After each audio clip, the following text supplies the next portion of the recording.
आइए स्टूडेंट, अब हम नेक्स्ट टॉपिक स्टार्ट करते हैं which is about catalytic activity. तो स्टूडेंट, जैसे नेम से सजेस्ट है इस टॉपिक के कि कैटलिस्ट का काम करते हैं ट्रांजिशन एलिमेंट्स। अब ये ट्रांजिशन एलिमेंट्स स्टूडेंट कैटलिस्ट का काम कैसे करते हैं, क्योंकि इनके दरमियान होती हैं इंटरस्टाइसिस स्पेसेस, यानी जिनको हम वाइड स्पेसेस भी कहते हैं। यानी मेटल्स के बॉन्ड जब आपस में मिलते हैं, फॉर एग्जाम्पल स्टूडेंट ये याद रखें, लेट्स सपोज ये एक मेटल है और मेटल के अंदर जो मेटल्स के जो एटम हैं उनके दरमियान एक इंटरस्टाइसिस स्पेसेस होती हैं। ये आपने ये भी पढ़ा हुआ है कुछ ऐसे करके।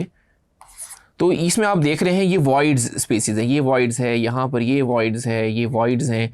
तो ये जो वॉइड्स स्पेसेस हैं इसके साथ स्टूडेंट कोई भी जो नॉन मेटालिक इम्प्योरिटी जैसे हाइड्रोजन है, बोरॉन है, वो यहाँ पे आके इसके साथ इंटरेक्ट कर सकता है, एड्जॉर्ब हो सकता है।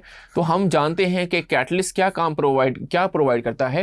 कैटलिस्ट एक सरफेस प्रोवाइड करता है कि जिसमें कोई भी चीज़ आती है वो एक्चुअली सरफेस पे एड्जॉर्ब होती है और फिर रिएक्शन देती है और फिर डिसॉर्ब होकर मेन रिएक्शन के साथ वो एक्चुअली चीज़, फॉर एग्जाम्पल कोई भी गैस आ रही है तो गैस पार्टिकल, पहले हाइड्रोजन गैस आ रही है तो हाइड्रोजन गैस पार्टिकल यहाँ पे एड्जॉर्ब होंगे, वहाँ पे रिएक्शन करेंगे और फिर डिसॉर्ब होकर वापस चले जाएंगे। लेकिन इससे होता क्या है कि आपकी जो रिएक्शन है वो एक्चुअली स्पीड अप हो जाता है। सो इस वजह से जो आपके ट्रांजिशन एलिमेंट हैं वो एक्चुअली कैटालिटिक एक्टिविटी यानी कैटलिस्ट का काम करेंगे। तो पहले आपने याद रखना है कि मिक्सचर ऑफ जिंक ऑक्साइड और क्रोमियम ऑक्साइड, ये मैन्युफैक्चरिंग ऑफ मेथनॉल के जो मैन्युफैक्चरिंग हो रही होती है तो जिंक ऑक्साइड यूज करेंगे, क्रोमियम ऑक्साइड यूज करेंगे, तो आपकी जो मैन्युफैक्चरिंग मेथनॉल है वो स्पीड अप हो जाएगा। इसी तरह वेजिटेबल की जब हाइड्रोजनेशन करते हैं जिससे ऑयल से घी बनता है तो उसमें आप निकल, प्लाटियम यूज करते हैं। ये तो बड़ा फेमस रिएक्शन है, हम पढ़ते आए हैं इसके बारे में।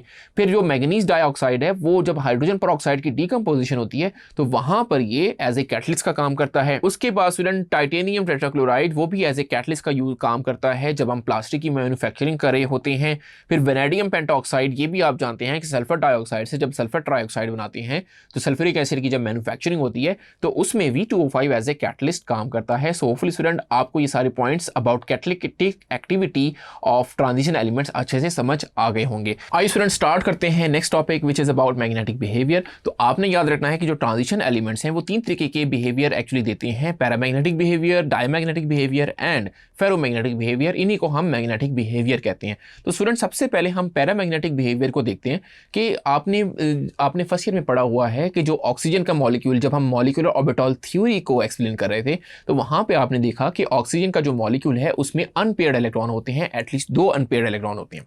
वो जो अनपेयर्ड इलेक्ट्रॉन होते हैं तो फिर जब मैग्नेटिक फील्ड हम उसमें अप्लाई करते हैं तो वो उसके साथ वो अट्रैक्शन शो करते हैं। तो स्टूडेंट एक्सटर्नल मैग्नेटिक फील्ड के साथ यही अट्रैक्शन क्या कहलाती है, पैरामैग्नेटिज्म कहलाती है, या इसको पैरामैग्नेटिक बिहेवियर भी कहते हैं। तो student paramagnetic behaviour actually attraction है जो कि एक्सटर्नल मैग्नेटिक फील्ड के साथ होती है। याद रखिए स्टूडेंट, इसके लिए मैंने आपको बताया था अनपेयर्ड इलेक्ट्रॉन का होना जरूरी है। अब ये अनपेयर्ड इलेक्ट्रॉन क्यों अट्रैक्शन शो करता है उसकी रीजन हम समझते हैं।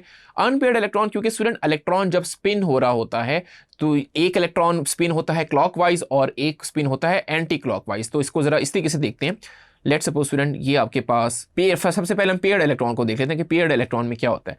पेयर्ड इलेक्ट्रॉन में स्टूडेंट एक जो इलेक्ट्रॉन है वो स्पिन होता है क्लॉकवाइज, उसको हमने देखा है +1/2 से रिप्रेजेंट करते हैं, और एक होता है एंटी क्लॉकवाइज -1/2। तो जब भी इलेक्ट्रॉन रिवॉल्व होता है उसके साथ उसकी बनती है मैग्नेटिक फील्ड। तो एक मैग्नेटिक फील्ड बनेगी क्लॉकवाइज, एक बनेगी एंटी क्लॉकवाइज। तो यहाँ पे स्टूडेंट मैग्नेटिक फील्ड कैंसिल हो जाती है जब आपके पास पेयरिंग ऑफ इलेक्ट्रॉन होता है। लेकिन स्टूडेंट जब अनपेयर्ड इलेक्ट्रॉन होगा तो वहां पे मैग्नेटिक फील्ड कैंसिल नहीं होगी। तो अब ये जो इलेक्ट्रॉन है ये एक्चुअली एक्सटर्नल मैग्नेटिक फील्ड के साथ अट्रैक्शन शो करेगा। लेकिन जब आपके पास पेयरिंग हो गई तो उसमें जो रिपल्शन हो रही थी, रिपल्शन का जो इफेक्ट है वो एक्चुअली कैंसिल हो जाता है। क्यों कैंसिल हो जाता है? क्योंकि वहां पे मैग्नेटिक फील्ड कैंसिल हो रही है। तो जब रिपल्शन से मैग्नेटिक फील्ड कैंसिल हो रही है तो आपके ये एक्सटर्नल मैग्नेटिक फील्ड के साथ अट्रैक्शन शो नहीं करेगा। और क्योंकि ये अट्रैक्शन जब शो नहीं करेगा तो फिर ये स्टूडेंट कहलाएगा डायमैग्नेटिक, यानी ये वहां पे वीकली रिपेल्ड होने लग जाएगा। तो याद रखें, जब एक्सटर्नल मैग्नेटिक फील्ड के साथ अट्रैक्शन शो करेगा कोई भी सब्सटेंस यानी ट्रांजिशन एलिमेंट तो ये बिहेवियर कहलाएगा पैरामैग्नेटिक। और जब स्टूडेंट याद रखें कि जब एक्सटर्नल मैग्नेटिक फील्ड के साथ आपकी रिपल्शन हो जाए तो फिर ये बिहेवियर कहलाएगा डायमैग्नेटिक। होपफुली ये आपको समझ आ रहा होगा। और फाइनली स्टूडेंट फेरोमैग्नेटिक वो होते हैं कि कुछ सब्सटेंस ऐसे होते हैं यानी ट्रांजिशन एलिमेंट जिनको हम परमानेंट मैग्नेट भी बना सकते हैं। फॉर एग्जांपल आयरन को आप जानते हैं, आयरन को परमानेंट मैग्नेट बनाया जा सकता है, निकल को बनाया जा सकता है, कोबाल्ट को बनाया जा सकता है, और ये परमानेंट मैग्नेटाइज होने वाली प्रॉपर्टी ही क्या कहलाती है, फेरोमैग्नेटिक प्रॉपर्टी कहलाती है। होपफुली स्टूडेंट ये टॉपिक आपको अच्छे समझ आ रहा होगा। फाइनली स्टूडेंट यहाँ पे आपको एक बात बताओ कि मैग्नेटिक बिहेवियर फाइंड करने के लिए एक इक्वेशन होती है mu is equal to square root of n+2।